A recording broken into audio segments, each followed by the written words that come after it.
Shalom Elohim, haleluya, puji nama Tuhan, semangat pagi Bapak Ibu Saudara yang dikasihi Tuhan kita, Yesus Kristus. Jumpa lagi bersama saya Pendeta Samuel Mabuntu dalam Renungan Pagi ke 2619 hari Renungan Pagi ini mengudara.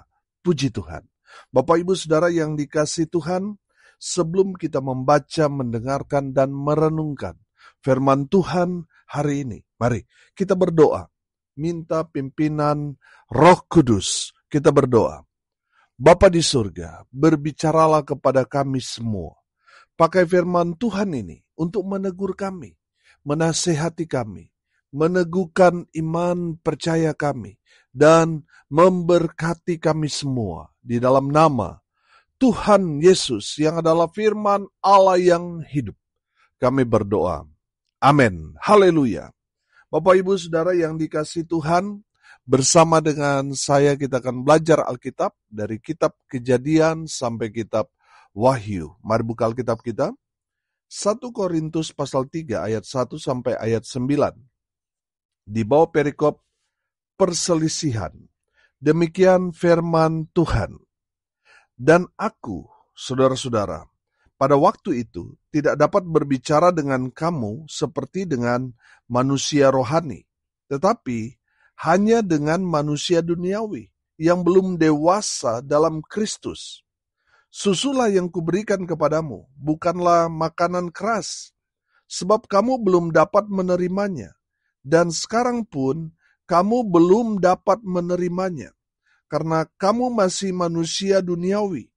Sebab jika di antara kamu ada iri hati dan perselisihan, bukankah hal itu menunjukkan bahwa kamu manusia duniawi dan bahwa kamu hidup secara manusiawi? Karena jika yang seorang berkata, aku dari golongan Paulus, dan yang lain berkata, aku dari golongan Apolos, bukankah hal itu menunjukkan bahwa kamu manusia duniawi yang bukan rohani? Jadi, apakah Apolos? Apakah Paulus?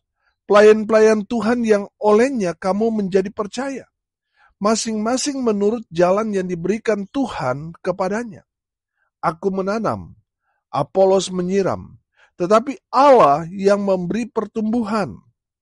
Karena itu yang penting bukanlah yang menanam atau yang menyiram, melainkan Allah yang memberi pertumbuhan. Baik yang menanam maupun yang menyiram adalah sama, dan masing-masing akan menerima upahnya sesuai dengan pekerjaannya sendiri.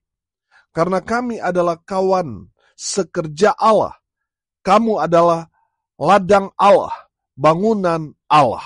Amin. Haleluya. Bapak Ibu Saudara yang dikasihi Tuhan, dari perikop kita dapat melihat perselisihan. Artinya di tengah-tengah jemaat di Korintus ada gesekan, ada perselisihan yang memicu pada perpecahan. Bapak Ibu Saudara, mari kita belajar dari firman Tuhan ini supaya kita terhindar dari perselisihan. Saudara, yang pertama kita belajar dari ayat 1 dan ayat 2 di sana. Sekali lagi saya bacakan buat kita sekalian. Dan aku, yang dimaksudkan di sini Rasul Paulus, saudara-saudara, pada waktu itu tidak dapat berbicara dengan kamu seperti dengan manusia rohani, tetapi hanya dengan manusia duniawi yang belum dewasa dalam Kristus. Susulah yang kuberikan kepadamu, bukanlah makanan keras, sebab kamu belum dapat menerimanya, dan sekarang pun kamu belum dapat menerimanya. Saudara yang dikasihi Tuhan, yang pertama, pesan Rasul Paulus untuk terhindar dari perselisihan, kita harus dewasa dalam Kristus. Amin. Saudara yang dikasihi Tuhan, ketika kita dewasa di dalam Kristus, maka kita tidak akan ngambek, kita tidak akan berantem, kita tidak akan tersinggung ketika kita mungkin tidak dihargai, tidak dihormati, tidak mendapat yang sepantasnya. Kita tidak tersinggung, kita tidak akan bermasalah dengan orang hanya karena masalah-masalah kecil. Bapak Ibu Saudara yang dikasihi Tuhan, perhatikan anak kecil. Anak kecil kalau barangnya atau sesuatu yang dia punya diambil, dia akan marah, saudara. Dia akan ngambek. Dia akan nangis. Betul? Bapak Ibu Saudara yang dikasihi Tuhan, kita yang sudah dewasa di dalam Kristus, saudara, ketika ada orang yang mau ambil sukacita kita, mau ambil damai sejahtera kita, mau ambil pelayanan kita, saudara, kita nggak tersinggung. Kita tidak marah, kita tidak akan emosi. Betul? Karena kita sudah dewasa dalam Kristus. Bapak Ibu Saudara yang dikasihi Tuhan, ada berapa banyak orang yang sudah terjun dalam pelayanan tapi mentalnya masih anak kecil. Bapak Ibu Saudara yang dikasihi Tuhan, kita harus dewasa. Kita jangan sampai masih memiliki mental anak kecil. Perhatikan di ayat firman Tuhan ayat 1 dan ayat 2 di sana. Saya menangkap juga di sini ada penyesalan Rasul Paulus yang terlalu lembek dalam pengajarannya kepada jemaat sehingga mereka memiliki mental anak kecil. Perhatikan ayat 2 di sana dikatakan, susulah yang kuberikan kepadamu, bukanlah makanan keras, sebab kamu belum dapat menerimanya dan sekarang pun kamu belum dapat menerimanya. Bapak Ibu Saudara, Rasul Paulus sadar bahwa dia terlalu lembek dalam pengajaran kepada jemaat pada waktu itu. Dan dia dapat melihat bahwa dampaknya ini membuat jemaat tidak dewasa. Bapak Ibu Saudara yang dikasihi Tuhan, kalau kita baru percaya kepada Tuhan, ya makanannya masih susu, saudara. Masih yang lembek-lembek. Tapi kalau kita sudah bertahun-tahun, sudah percaya kepada Tuhan Yesus, sudah seharusnya kita dewasa dalam Kristus. Kita makan makanan yang keras, bukan lagi pujian, tetapi mulai saudara, kata-kata teguran, nasihat, peringatan. Saudara yang dikasihi Tuhan, orang yang dewasa, makanannya yaitu firman Tuhan atau khotbahnya itu keras. Amin. Karena apa? Sudah dewasa. Beda dengan anak kecil. Dibentak dikit nangis. Bapak Ibu Saudara yang dikasihi Tuhan, kita harus dewasa dalam Kristus. Amin. Yang kedua saudara, perhatikan ayat 3. Karena kamu masih manusia duniawi. Sebab jika di antara kamu ada iri hati dan perselisihan, bukankah hal itu menunjukkan bahwa kamu manusia duniawi dan bahwa kamu hidup secara manusiawi? Saudara yang dikasihi Tuhan, yang kedua, kita harus meninggalkan atau mematikan semua kehidupan duniawi kita. Kedagingan kita. Itu harus kita matikan, tinggalkan. Amin. Karena kalau kita masih membawa saudara kehidupan duniawi kita, ketika kita ada dalam komunitas, ada dalam pelayanan, itu akan menjadi pemicu bentrokan. Karena semua masing-masing membawa egonya.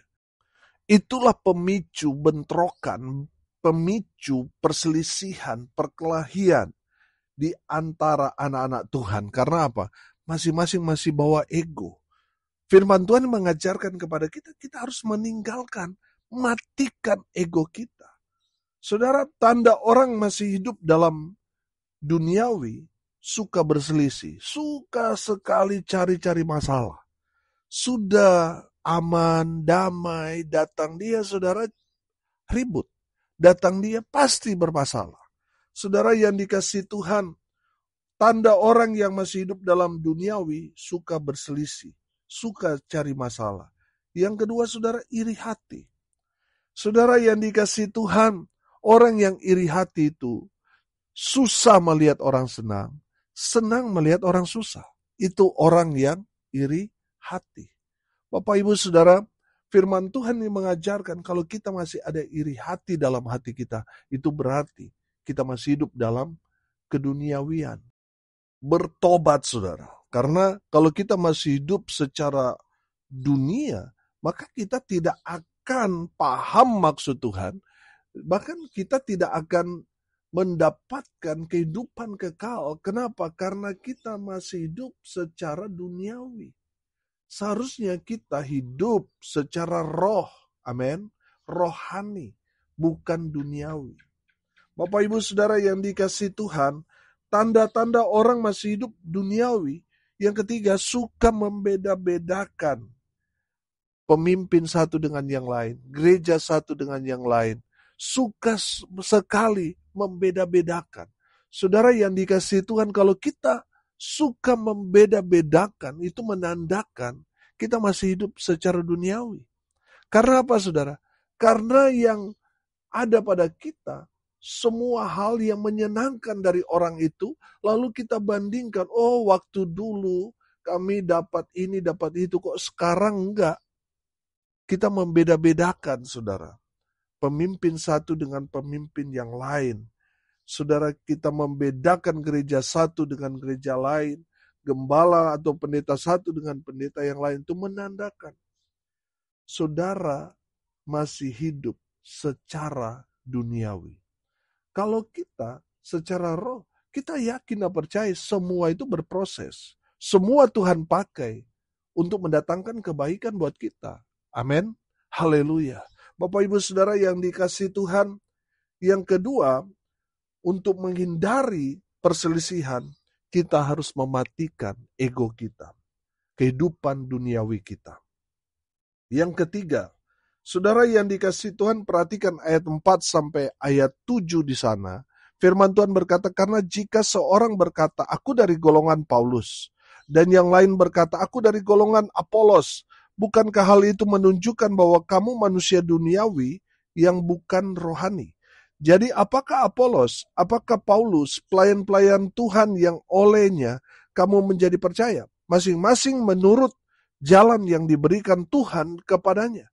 Aku menanam, Apolos menyiram, tetapi Allah yang memberi pertumbuhan. Karena itu yang penting bukanlah yang menanam atau yang menyiram, melainkan Allah yang memberi pertumbuhan. Haleluya. Bapak Ibu Saudara yang dikasihi Tuhan, dari kebenaran firman Tuhan ini kita belajar bahwa kita harus bertumbuh di dalam Tuhan. Amin.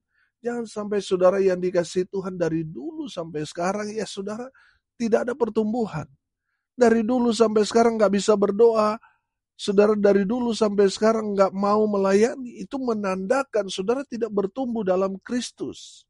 Orang yang bertumbuh dalam Kristus, saudara, perhatikan tanaman dari biji, saudara, beberapa hari kemudian tumbuh akar, bertumbuh ke atas, setahun, saudara 2 tahun, 3 tahun, 4 tahun, belajar berbuah dan seterusnya. Amin. Bapak Ibu Saudara yang dikasihi Tuhan, demikian juga saudara dan saya. Kita harus bertumbuh dalam Tuhan. Proses pertumbuhan tadi saya katakan. Berakar, artinya kita betul-betul punya dasar landasan yang kuat di dalam Kristus, yaitu kebenaran firman-Nya. Amin. Itu harus menjadi pegangan kita. Itu seperti akar yang memegang ke bawah. Demikian juga dengan kita. Pegang firman Tuhan. Bukan berarti kemana-mana kita bawa firman. Bukan. Artinya hidup kita harus dilandasi oleh firman Tuhan yang menjadi pegangan hidup kita. Lalu kita terus bertumbuh dan menghasilkan buah. Amin. Bapak Ibu Saudara yang dikasihi Tuhan, orang dunia itu mau melihat pembuktian. Orang dunia itu mau melihat buah dari kita. Saudara yang dikasihi Tuhan, mari kita terus berakar, bertumbuh dan menghasilkan buah. Supaya orang-orang di luar sana dapat melihat bahwa benar kita adalah murid Kristus yang bertumbuh di dalam Kristus. Amin. Haleluya. Bapak Ibu Saudara yang dikasihi Tuhan, saya yakin dan percaya orang yang bertumbuh dalam Kristus, dia tidak akan buat masalah. Dia tidak akan hidup menjadi pemecah belah dalam pelayanan. Saya yakin dan percaya, bicara tentang akar, ya berarti dia setia. Amin. Apapun yang terjadi di gereja, tidak membuat dia berubah. Tidak membuat dia tercabut. Tidak membuat dia menjadi kering. Justru dia semakin kuat. Bapak Ibu Saudara yang dikasihi Tuhan, kalau saudara di dalam kehidupan saudara, dari dulu sampai sekarang, ya saudara lihat sendiri kan, nilai sendiri. apakah saudara bertumbuh atau tidak? Orang yang bertumbuh setia. Amin. Haleluya. Dan menghasilkan buah. Itu orang bertumbuh. Yang terakhir, yang keempat, dari firman Tuhan ini, kita belajar dari Rasul Paulus. Perhatikan ayat terakhir, ayat 8 dan 9. Baik yang menanam maupun yang menyiram adalah sama, dan masing-masing akan menerima upahnya sesuai dengan pekerjaannya sendiri. Karena kami adalah kawan sekerja Allah. Kamu adalah ladang Allah, bangunan Allah. Haleluya. Bapak Ibu Saudara, dari firman Tuhan ini Rasul Paulus mau katakan, jangan membeda-bedakan pelayanan.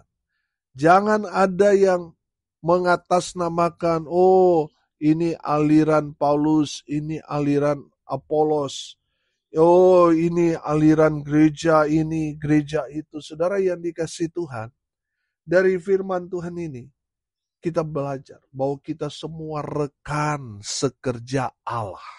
Amin. Kita semua satu tim dengan Kristus. Jangan membeda-bedakan satu dengan yang lain.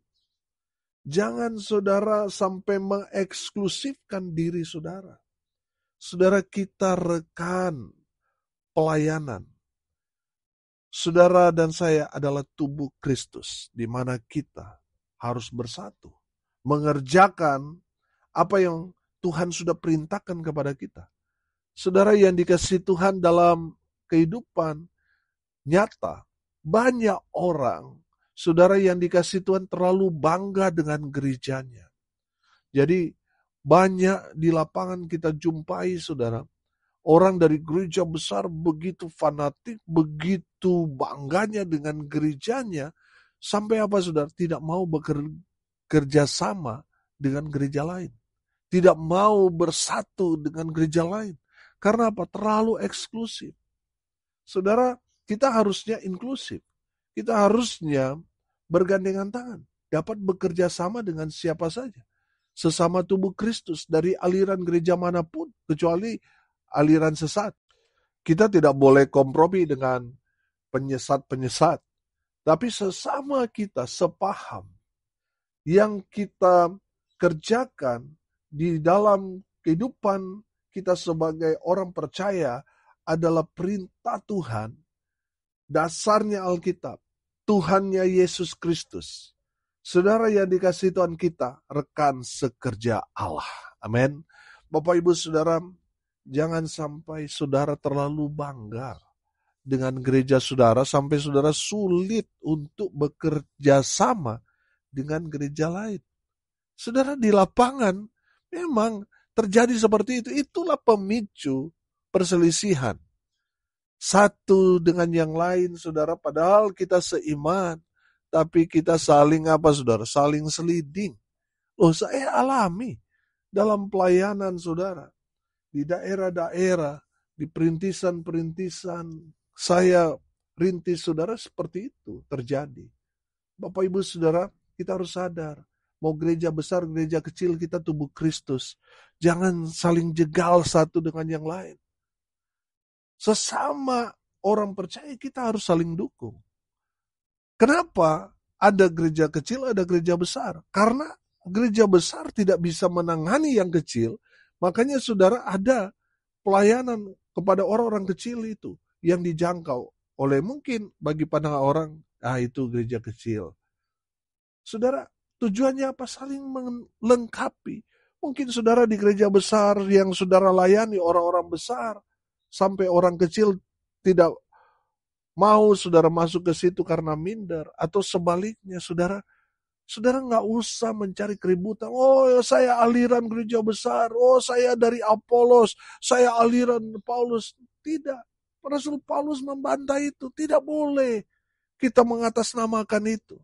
Saudara, tidak peduli siapa yang menanam, tetapi yang terpenting siapa yang bertumbuh. Yang menumbuhkan siapa? Tuhan. Amin. Artinya, saudara yang dikasihi Tuhan, kita tidak boleh bawa-bawa nama-nama besar, pendeta-pendeta besar. Kita rekan sekerja Allah. Kita harus bergandengan tangan bersama-sama mengerjakan proyek ilahi ini, menangkan jiwa-jiwa bagi Kristus. Haleluya. Bapak Ibu Saudara yang dikasihi Tuhan, kalau kita menyadari bahwa kita ini rekan sekerja, saya yakin dan percaya Saudara, di mana ada kerendahan hati, di sana ada persatuan. Di mana gereja Tuhan bersatu, gereja Tuhan kuat, gereja Tuhan jadi berkat, nama Tuhan dipermuliakan. Amin. Haleluya. Hari ini kita belajar, Saudara, dari Rasul Paulus, bagaimana kita dapat mengatasi masalah yang terjadi di dalam pelayanan. Kita harus dewasa dalam Kristus. Itu yang pertama. Yang kedua, kita harus meninggalkan atau mematikan semua kehidupan duniawi atau ego kita. Yang ketiga, Saudara, kita harus berakar, bertumbuh, dan berbuah. Artinya kita harus setia di dalam Kristus. Yang keempat, kita belajar, Saudara, kita adalah rekan pelayanan Allah. Kita hamba, bukan bos. Kita sama punya satu bos, yaitu Tuhan Yesus. Dan kita pekerja. Mari kita bergandengan tangan, satu dengan yang lain. Amin. Mari kita berdoa. Terima kasih Bapa di sorga, atas kebenaran firman yang sangat memberkati kami. Berkati semua pendengar dimanapun mereka berada. Tuhan memberkati hidup mereka. Rumah tangga mereka diberkati. Usaha, pekerjaan, pelayanan mereka dibuat beruntung berhasil dalam segala hal. Mereka yang sakit Tuhan sembuhkan. Mereka yang lemah Tuhan kuatkan. Tuhan hibur mereka yang berduka cita. Dan hamba berdoa biarlah berkat Tuhan terus memenuhi semua pendengar dimanapun mereka berada. Bapak Ibu Saudara, arahkanlah hatimu kepada Tuhan dan terimalah berkat dari Tuhan Yesus. Tuhan memberkati engkau dan melindungi engkau. Tuhan menyinari engkau dengan wajah-Nya dan memberi engkau kasih karunia. Tuhan menghadapkan wajah-Nya kepadamu dan memberi engkau damai sejahtera. Di dalam nama Tuhan Yesus, sumber segala berkat.